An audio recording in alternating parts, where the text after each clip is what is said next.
இப்படி உங்களுக்குள்ள நான் தான் காரணம் புலம்பிட்டு இருந்தீங்கன்னா அங்க அவங்க ஈஸியா ஜெயிச்சுட்டு போயிடுவாங்க.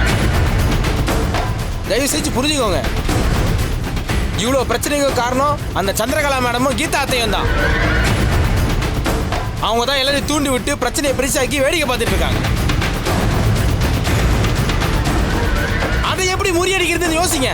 அதை விட்டுட்டு உங்களுக்குள்ள மாறி மாறி சண்டை போட்டுட்டு இருக்கீங்க.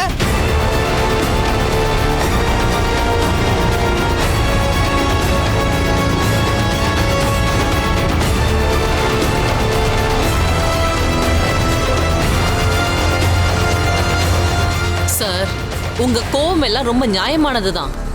பணத்தை கொடுத்தவரு திரும்பி வாங்கணும்னு நினைக்கிறது தப்பில்ல. அதை எங்க கேட்கணும்ன்றதுலதான் ஒரு சின்ன தப்பு பண்ணிட்டீங்க. நீங்க பணம் கொடுத்தது சொக்கலிங்க வாத்தியார் கிட்ட. அப்ப நீங்க யார்கிட்ட பணம் திரும்பி கேட்கணும்? மேடம், கோதை மேடம் ஃபோன் பண்ணி கொடுங்கன்னு சொன்னதுனால தான் நான் கொடுத்தேன் மேடம். இப்போ அவங்க உடம்பு சரியில்லாம இருக்காங்க. அவங்க கிட்ட கேட்டாலும் எந்த பிரயோஜனமும் இல்லையே. அப்புறம் இன்னொரு விஷயம், எங்க சம்மந்தி குடும்பத்துக்கும் சொக்கலிங்க வாத்தியார் குடும்பத்துக்கும் இப்ப எதுவுமே இல்லைன்னு ஆயிப்போச்சு. கல்யாணத்துல நடந்த பிரச்சனை, இப்போ நடந்துகிட்டு இருக்க பிரச்சனை, இதெல்லாம் நீங்க கேள்விப்பட்டிருப்பீங்கன்னு நினைக்கிறேன். ஆமா மேடம், கேள்விப்பட்டு தான் பதறி போய் ஹாஸ்பிட்டலுக்கே ஓடி வந்தேன் மேடம். நீங்க வந்ததெல்லாம் ஓகே, பட் எந்த பிரயோஜனமும் இல்லையே. இப்ப சம்மந்தி குடும்பத்துல எல்லாருமே பேனிக்கா இருக்காங்க. இந்த குடும்பத்தோட நல்லது கெட்டது, வரவு செலவு எல்லாத்தையும் நான் தான் பாத்துட்டு இருக்கேன். சோ நீங்க பணத்தை பத்தி பேசுறதா இருந்தா என்கிட்ட தான் பேசணும். அப்படியே என்கிட்ட கேட்டாலும் நான் என்ன சொல்லுவேன்? ஏங்க 20 லட்சம் ரூபாய் பணத்தை ஒரே ஒரு போன் கால் பண்ணா கொடுத்துருவீங்களான்னு தானே நான் கேட்பேன். நீங்க கோர்ட்டு கேஸ்ன்னு போனாலும் இதான் நடக்கும். சொக்கலிங்க வாத்தியாருக்கு பணம் கொடுத்ததுக்கான எவிடன்ஸ் உங்ககிட்ட இருக்கும். ஆனா இவங்க சொன்னதுனாலதான் நீங்க கொடுத்தீங்கன்னு சொன்னா யார் நம்புவாங்க? என்ன மேடம் இப்படி எல்லாம் சொல்றீங்க? ஆமாங்க. என் சம்மந்தி ஏதாவது உங்களுக்கு சைன் பண்ணி கொடுத்திருக்காங்களா? இல்ல ஜாமீன் போடுறேன்னு எழுதி கொடுத்திருக்காங்களா? இல்லல்ல. இல்ல மேடம். ஆனா கோதை மேடம் வார்த்தைக்கு அவ்வளவுதான் மதிப்பா? நான் 20 lakhs கொடுத்துட்டு சும்மா போணுமா? டென்ஷன் ஆகாதீங்க சார். அதுக்காக உங்க 20 லட்சம் ரூபாய் பணம் இல்லன்னு ஆயிடக்கூடாது. நீங்க கொடுத்த பணம் உங்களுக்கு திரும்பி வரணும். ஆனா அதை எங்க கிட்ட கேட்க கூடாதுல்ல. இப்போ எங்களுக்கும் அந்த குடும்பத்துக்கும் எந்த சம்பந்தமும் இல்லன்னு ஆயிடுச்சு. அதனால இமீடியட்டா உங்க பணத்தை வசூல் பண்றதுக்கு ஏற்பாடு பண்ணுங்க. நீங்க சண்டை போடுவீங்களா, திட்டுவீங்களா, மிரட்டுவீங்களா, எதுவும் எனக்கு தெரியாது. சரி, நீங்க ஷூரிட்டி ஏதாவது வாங்கிட்டு பணம் கொடுத்தீங்களா, இல்ல சம்மந்தி சொன்னதை மட்டும் நம்பி பணம் கொடுத்தீங்களா? இல்ல மேடம், ப்ரோ நோட்லயும் ஸ்டாம்ப் பேப்பர்லயும் கையெழுத்து வாங்கிட்டு தான் பணம் கொடுத்தோம். ஓ, ஓகே, குட். ஆனா இப்போ அவங்களுக்கு இருக்கிற நெருக்கடியில கண்டிப்பா அவங்களால பணத்தை கொடுக்க முடியாது. வேணும்னா கொஞ்சம் பைசா எக்ஸ்ட்ரா போட்டு கொடுத்து அந்த வீட்டையே எழுதி வாங்கிடுங்க. நல்ல விலைக்கு போகும் சார். உங்களுக்கு டபுள் அமௌண்ட் லாபம் கிடைக்கும். வீடு அவர் பேர்ல தானே இருக்கு. அவங்களுக்கு மான மரியாதை தான் முக்கியம். அத கார்னர் பண்ணீங்கன்னா தன்னால வீட்டை கொடுத்துருவாரு. ஃபைனான்ஸ் பண்ற உங்களுக்கு நான் சொல்லி தெரிய வேண்டியதில்ல. இப்போ இவ இறக்கம் பாத்தீங்கன்னா எதுவுமே நடக்காது. இப்போ மிஸ் பண்ணிட்டீங்கன்னா உங்க பணத்துக்கு யாருமே கேரண்டி இல்ல. இதுக்கு மேல உங்க விருப்பம். நான் வரேன்.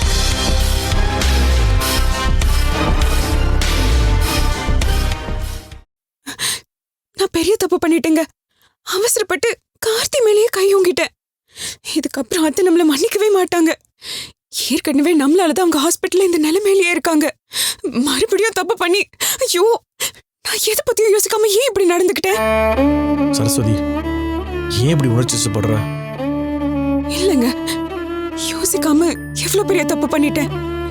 எங்க அப்பா சட்டையை பிடிச்சு அடிக்க போனதுனால எனக்கு அப்போ எதை பத்தியும் யோசிக்க தோணல. அங்க சண்டையை விலக்கி விடணும்னு தான் நினைச்சேன். ஆனா எங்க அப்பா அவமானப்பட்டு நின்னதை பார்த்ததும் என்ன நடந்துச்சுன்னு தெரியல, அடிக்க கையோங்கிட்டேன். நீ பண்ணது தப்புனா அவங்க பண்ணதும் தப்பு தான். எங்க அப்பா வாயிலேருந்து அப்படி ஒரு வார்த்தை வரும் இப்போ கூட என்னால் நம்பவே முடியல. எங்க அப்பா அந்த மாதிரி பேசுற ஆளே கிடையாது. அம்மா இப்ப இருக்கிற இந்த நிலைமையை பார்த்து அப்பா நல்ல குறைஞ்சு போய் இந்த மாதிரி பேசிட்டாரு. இது அந்த சந்திரகலா மேடம் கரெக்டா யூஸ் பண்ணி அப்பா அந்த மாதிரி பேச வைக்கிறாங்க. இப்போ கூட ஒரு வாயிலிருந்து இந்த மாதிரி வார்த்தை வந்ததுக்கு நான் சாரி கேட்டுக்கிறேன். என்னங்க நீங்க நான் பண்ணதே தப்புன்னு சொல்லிட்டு இருக்கேன். நீங்க எதுக்கு சாரி கேட்கணும்? சரி, அதை பற்றி பேசிட்டு இருந்தா பேசிட்டு தான் இருப்போம். முதல்ல இது எப்படி சரி பண்ணலான்னு பார்ப்போம். அம்மா கண் முடிச்சு பார்க்குறப்போ இந்த வர நடந்திருக்கு, அப்பா இந்த மாதிரி பேசிட்டாரு, நீ கார்த்தி அடிக்க கை வாங்கிட்ட, இதெல்லாம் அவங்க கேள்விப்பட்டா ரொம்ப வருத்தப்படுவாங்க. அம்மாவுக்கு இந்த விஷயம் தெரியறதுக்கு முன்னாடி நம்ம ஏதாவது பண்ணி ஆகணும். அதுக்கு ஒரே வழிதாங்க இருக்கு. நான் கார்த்திகிட்ட மன்னிப்பு கேட்கணும். அப்படி கேட்டா எல்லாம் சரியாயிடும். கார்த்திகிட்ட நான் மன்னிப்பு கேட்கிறேன். சரஸ்வதி, இதுல என்னங்க இருக்கு? அருண் மாதிரி தானே கார்த்தியும். எனக்கு எந்த பிரச்சனையும் இல்லை. நான் வந்து சாரி கேட்கிறேன். அவன் தானே தப்பு பண்ணியிருக்கா, நீ போய் சாரி கேட்குறேன்னு சொல்ற? அப்படி பார்த்தா இது எல்லாத்துக்குமே ஆரம்ப காரணம் நாம பண்ண தப்பு தானே. இதுல என்னங்க ஈகோ?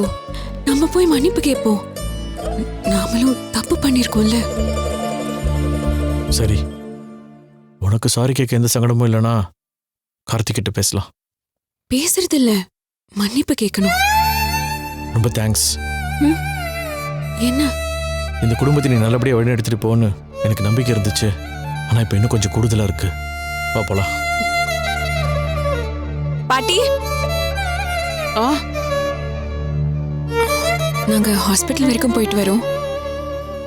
என்னடி சொல்ற? திரும்பவும் ஏன் ஆஸ்பத்திரிக்கு போறீங்க? கார்த்திக் கிட்ட மன்னிப்பு கேட்க. இனிமேலும் இந்த பிரச்சனை பெருசாக கூடாது. அதான் நானே கார்த்திக் கிட்ட மன்னிப்பு கேட்டுடலான்னு முடிவு பண்ணிட்டேன். ஏற்கனவே நம்மள அந்த பக்கம் வரக்கூடாதுன்னு சொல்லிருக்காங்கம்மா. திரும்ப அங்க போனா பிரச்சனை வராதா? அம்மா, நான் பிரச்சனை பண்ண போலியே, சாரி கேட்க தானே போறேன். இருந்தாலும் மறுபடியும் நீங்க அங்க போனா சரஸ்வதி, ஏற்கனவே 1-1 பிரச்சனை பெருசாயிட்டே போயிட்டு இருக்கு. திரும்பவும் நீ அங்க போய் நிக்கிறது அவ்வளவு நல்லா இல்லம்மா. இல்லப்பா, இதை இப்படியே விட்டா இன்னும் பெருசாயிட்டு தான் போகும். அத்தை கண்ணு முழிச்சதுக்கு அப்புறம் இப்படி எல்லாம் நடந்துச்சுன்னு தெரிஞ்சா அவங்களால தாங்கிக்கவே முடியாது. உங்களுக்கு ஒரு அவமானம்னு வந்தப்போ உங்க பொண்ணா நாங்க கோவப்பட்டது கரெக்ட் தான். ஆனா சரியோ தப்போ இப்போ நான் கார்த்தியை பார்த்து மன்னிப்பு கேட்டுதான் ஆகணும். யாரு மேல தப்புன்னு பாக்குறதுக்கு இது நேரம் இல்லப்பா. எல்லா தப்புமே என்கிட்ட இருந்து தான் ஆரம்பிச்சது. அது நானே முடிச்சு வைக்கிறேன். நீ ஒன்றும் கவலைப்படாதீங்க மாமா, எந்த தப்பும் நடக்காம நான் பார்த்துக்கிறேன். வா சரஸ்வதி, போலாம். உள்ள வரலாமா? அதை உள்ள வரதுக்கு முன்னாடி கேட்டிருக்கணும். வணக்கம் சார். வணக்கம். என்ன சார் இவ்வளவு பெரிய பிரச்சனையா இருக்கு, நீங்க பாட்டுன்னு இருக்கீங்க? என் பணத்துக்கு என்ன பண்ணலாம்னு இருக்கீங்க?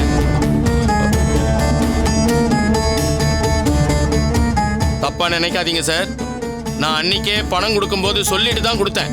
கோதை இண்டஸ்ட்ரீஸோட சம்பந்தியாக போறீங்கன்னு தான் இவ்வளவு பெரிய அமௌண்ட்டை நம்பி கொடுத்தேன். இப்போ அவங்களுக்கும் உங்களுக்கும் எதுவுமே இல்லைன்னு ஆயிடுச்சு. அப்புறம் எப்படி என் பணத்தை நான் விட்டு கொடுக்க முடியும் சொல்லுங்க? அதனால தான் சொல்றேன், என் பணத்தை எனக்கு திருப்பி கொடுத்துருங்க. சார், என்ன சொல்றீங்க? இல்ல சார், நான் உங்களுக்கு 20 லட்சம் ரூபாய் கடனா கொடுத்தேன்ல, அந்த பணத்தை தான் திருப்பி கொடுங்கன்னு கேக்குறேன். என்ன சார் இது அநியாயமா இருக்கு? ஓ, அநியாயமா இருக்கா? நான் உங்களுக்கு 20 லட்சம் ரூபாய் தரலன்னு சொல்றீங்களா? இல்ல சார், நீங்க கொடுத்தீங்க. ஆனா உடனே திருப்பி கேட்டா எப்படி கொடுக்க முடியும்? கொடுத்த பணத்தை தானே சார் கேக்குறோம். இப்படி திடுதுப்புன்னு வந்து கேட்டா எப்படி சார்? அப்ப நீங்க கோதை இண்டஸ்ட்ரீஸ் ஓனரோட பிரச்சனை பண்ணிருக்க கூடாது.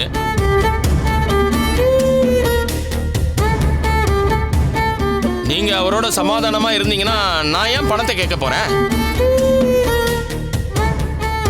இப்போ நீங்க 2 பேரும் சண்டை போட்டு பிரிஞ்சிட்டீங்க. அதனாலதான் வந்து கேக்குறேன். அப்போ நாளைக்கே நாங்களும் அவங்களும் ஒண்ணு சேர்ந்துட்டோன்னா நாளைக்கே உங்களுக்கு 20 லட்சம் ரூபாய் கடனா தருவேன். அதுல எந்த மாற்றமும் கிடையாது. நாங்கெல்லாம் வட்டிக்கு விட்டு வாழ்க்கை நடத்துறவங்க. பணமா இருந்தாலும் சரி, வார்த்தையா இருந்தாலும் சரி, கணக்கு பார்த்து தான் வெளியே விடுவோம். நீங்க என்ன பண்ணுவீங்களோ எனக்கு தெரியாது. 20 லட்சம் ரூபாய் இன்னைக்கே எனக்கு வந்தாகணும். சார், இதெல்லாம் சரியில்லை சார். எது தம்பி, கொடுத்த பணத்தை திருப்பி கேட்கறது தப்பா? இப்படி உடனே திருப்பி கேட்பீங்கன்னு சொல்லி கொடுக்கலையே. தம்பி, உங்க ஃபேக்டரியை நம்பி தானே நான் பணம் கொடுத்தேன். உங்களுக்கும் அந்த ஃபேக்டரிக்கும் சம்பந்தம் இல்லைன்னு ஆனதுக்கு அப்புறம் என் பணம் எனக்கு வேணும். சார் இப்படி திடீர்னு வந்து நின்ன நிலையா பணம் வேணும்னு கேட்டா அவங்க பணத்துக்கு எங்க சார் போவாங்க? அதுக்கு சொல்யூஷன் நான் சொல்றேன். இந்த வீட்டுக்கு மேலதான் அவங்க கடனே வாங்கியிருக்காங்க. இன்னிக்கே பணத்தை கொடுத்து செட்டில் பண்ணுங்க. இல்லையா நான் கொடுத்த அந்த பணம் போக மிச்சத்தை நான் செட்டில் பண்றேன். இந்த வீட்டை என் பேர்ல எழுதி கொடுங்க.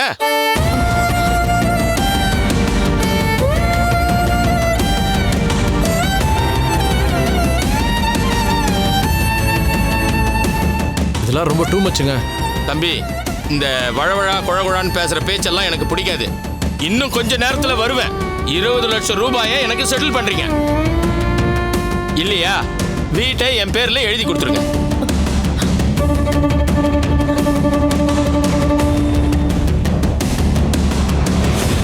தேவையில்லாம போலீஸ் கிட்ட போறேன், ரவுடி கிட்ட போறேன்னு சொன்னா எனக்கு எல்லாரையுமே தெரியும்.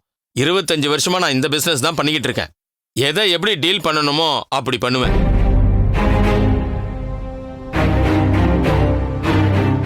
இன்னைக்குள்ள பணத்தை கொடுத்துட்டீங்கன்னா நமக்குள்ள எந்த பிரச்சனையும் இல்லை. இல்ல வீட்டை எழுதி கொடுத்துருங்க, அவ்வளவுதான். வாங்க போலாம்.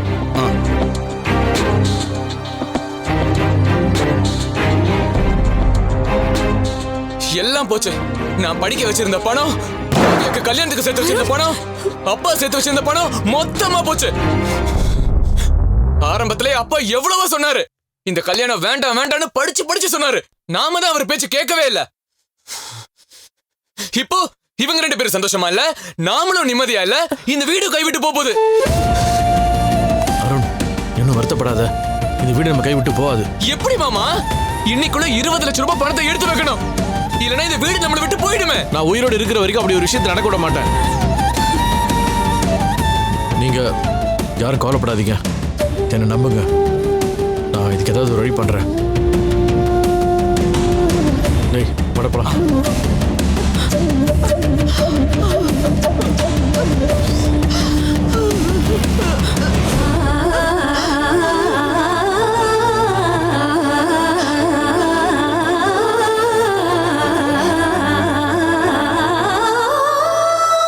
பேருக்கு தான் வாத்தியார் குடும்பம், பண்ற வேலையெல்லாம் பார்த்தா தரங்கட்ட குடும்பமா இருக்கும் போலயே. மாம், இனஃப் மாம். அப்படிலாம் பேசாதீங்க, கேட்கவே கஷ்டமா இருக்கு. எனது கேட்கறதுக்கு கஷ்டமா இருக்கா? இவ்வளவு நடந்ததுக்கு அப்புறமா அவங்க தான் சப்போர்ட் பண்ணிட்டு இருக்கியா நீ? அவங்க பண்றது உனக்கு கஷ்டமா இருக்கா? ஹே கார்த்தி, சரஸ்வதி அப்படி பண்ணிருக்க கூடாதுதான். ஆனா அந்த நேரத்துல கொஞ்சம் இமோஷனல் ஆயிட்டாங்க. நீ அவங்க அப்பா சட்டையை பிடிச்ச உடனே அவங்களுக்கு சட்டன கோவம் வந்துருச்சு. அதான் அவங்க ஏதோ தெரியாம. என்ன தெரியாம? அப்ப நான் பண்ணது தப்பு, அவங்க பண்ணது கரெக்ட்னு சொல்ல வரல? ஐயோ அப்படி சொல்லல கார்த்தி, அவங்க வேணும்னே அப்படி பண்ணலன்னு தான் சொல்ல வரேன். அவங்க அப்பா சட்டையை பிடிச்சப்போ அவங்களுக்கு கோவம் வருது, எங்க அப்பா சட்டையை பிடிக்கிறப்ப மட்டும் நான் என்ன கை கட்டி நிக்கணுமா? கார்த்தி, நான் நடந்தது எல்லாத்தையும் வாட்ச் பண்ணிட்டு தான் இருந்தேன். மாமாவும் ஹார்ஷா ஒரு வார்த்தை சொன்னதுனால தான் அப்படி. வசுந்தரா, என்னம்மா என்ன பேசுற? நீ அப்படி பேசுற? மாமா, நடந்ததெல்லாம் நீ பாத்துட்டு இருந்தீல்ல? அதனால தான் மாமா சொல்றேன். அதான் பெரியவங்க பேசிட்டு இருக்காங்கல்ல, என்ன திரும்ப திரும்ப பேசிட்டு இருக்க நீ? நீ ஏன்பா கோவப்படுற? நான் பேசிக்கிறேன். வசு, நீ சின்ன பொண்ணுமா, உனக்கு ஒன்றும் புரியாது. சம்மந்தி சொன்னது கரெக்ட். அந்த பொண்ணு அப்படித்தான், நாம நினைக்கிற மாதிரி இல்ல. உனக்கு ஒன்றும் புரியல, அதனாலதான் இப்படிலாம் பேசிட்டு இருக்க. சம்மந்தி, அவங்க நடிப்பை பார்த்து இவ ஏமாந்துட்டா. தயவு செஞ்சு நீங்க வசுவை எதுவும் நினைச்சுக்காதீங்க. அப்படிலாம் இல்லைங்க, நான் வசுக்கு எடுத்து சொல்றேன். நான் அவளுக்கு புத்தி சொல்றேன். சரி மாப்பிள்ள, நீங்களும் அவளை மன்னிச்சிருங்க. அவ பாட்டுக்கு புரியாம என்னென்னமோ உளறிக்கிட்டு இருக்கா. நான் மெதுவா பக்குவமா எடுத்து சொல்லி புரிய வைக்கிறேன்.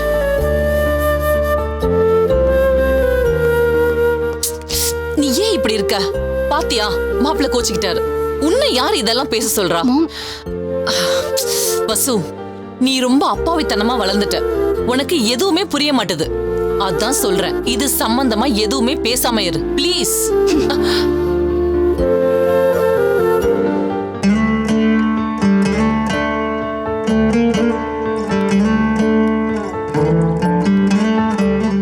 தமிழ், என்னப்பா இது? பணத்தை எப்படி ஏற்பாடு பண்ண போறோம்?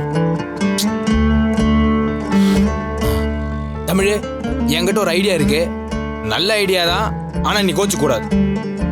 ஐடியா என்னன்னு சொல்லு, நல்லா இருந்தா கேட்டுக்கிறேன்.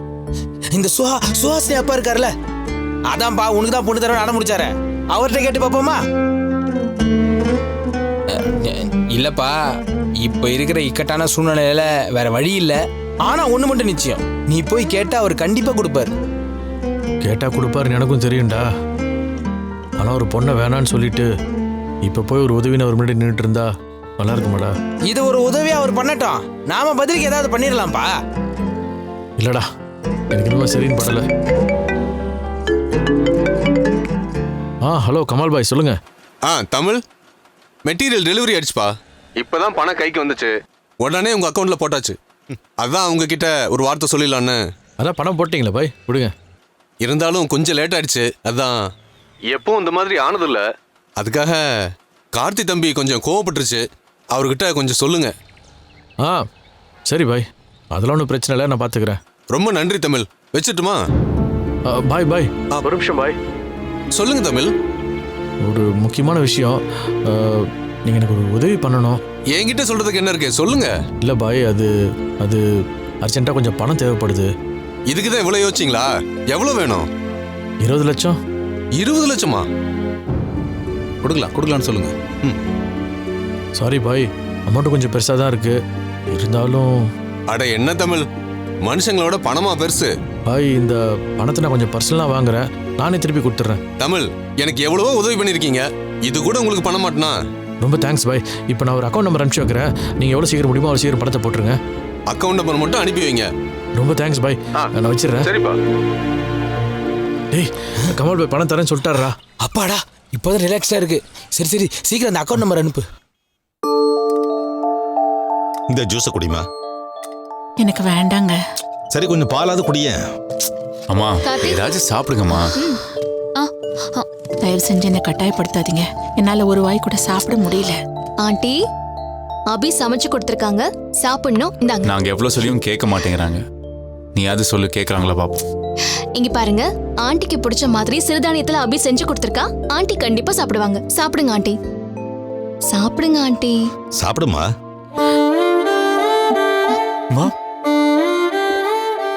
அம்மா, ஏமா இப்போ கண் கலங்குறீங்க? என்னம்மா பிரச்சனை? ஆண்டி, நீங்க எதுக்காகவும் வருத்தப்படாதீங்க. பழசு ஒன்னொன்னு நினைச்சு வருத்தப்பட்டுட்டே இருந்தீங்கன்னா உங்க உடம்பு சரியாகாது ஆண்டி. ஆண்டி, என்ன பிரச்சனையா இருந்தாலும் அதை யோசிச்சு பாக்குறதுக்கு இது நேரம் கிடையாது. சரிங்களா? கொஞ்சம் சாப்பிடுங்க. ஆமாம்மா, ப்ளீஸ்மா, அழாதீங்கம்மா.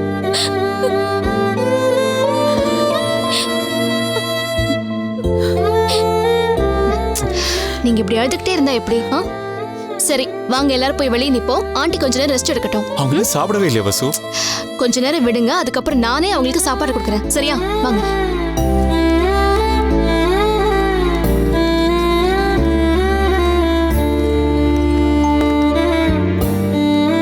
என்னங்க அது ஏங்க, நீ என்ன சொல்ல வரேன்னு எனக்கு நல்லா புரியுதுமா. இவ்வளவு வருஷம் கூட குடும்பம் நடத்துற, இது கூட புரிஞ்சுக்க முடியாதா? அந்த சரஸ்வதியை நல்ல பொண்ணுன்னு நினைச்சோம், இப்படிப்பட்டவளா இருப்பான்னு தெரியாம போச்சு.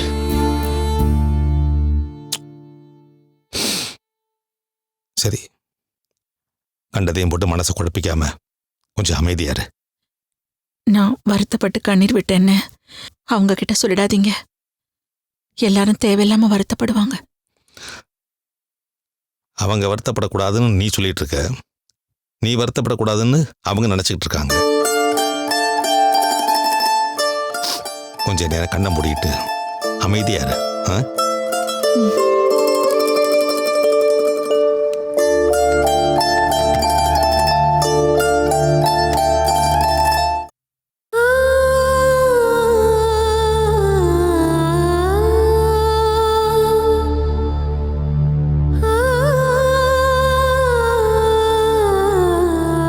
சொக்கு, இப்படி வருத்தப்பட்டுக்கிட்டே இருந்தா எப்படிப்பா? ஏதோ நம்ம போதாத காலம் இப்படி எல்லாம் நடந்துருச்சு, எல்லாம் மாறும், நம்புப்பா. சார், உள்ள வரலாமா?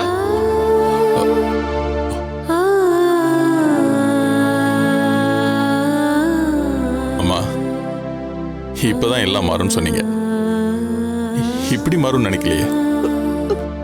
இப்பவே நம்ம வீடு நம்ம கையை விட்டு போகுது.